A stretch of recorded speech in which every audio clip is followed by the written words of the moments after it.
একবার চোখ বন্ধ করুন, কল্পনা করুন আজ সকালে ঘুম ভেঙে আপনি জানতে পারলেন আপনি স্বাধীন নন।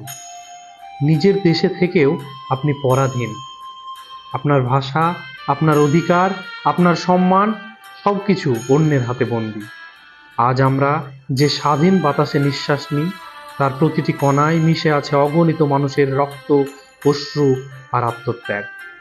এই আগস্ট মাসে আমরা শুধু স্বাধীনতা দিবস উদযাপন করব না, আমরা স্মরণ করব তাদের যাদের কারণে আজ আমরা স্বাধীন ভারতে নাগরিক।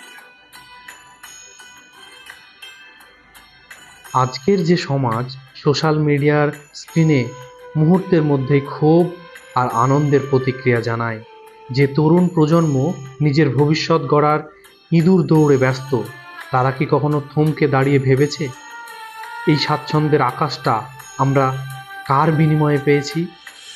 আজ আমরা যে আগস্টে দাঁড়িয়ে স্বাধীনতার ৭৫ বছরেরও বেশি সময় পার করেছি, সেই আগস্ট কোনো সাধারণ ক্যালেন্ডারের পাতা নয়।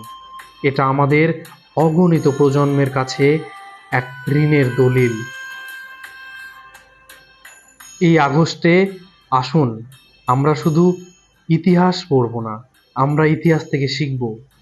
যে স্বাধীন স্বদেশে আমাদের উপহার দেওয়া হয়েছে তাকে আরও সুন্দর, আরও শিক্ষিত ও আরও বৈষম্যহীন করে তোলাই হবে আমাদের প্রজন্মের প্রকৃত বিপ্লব।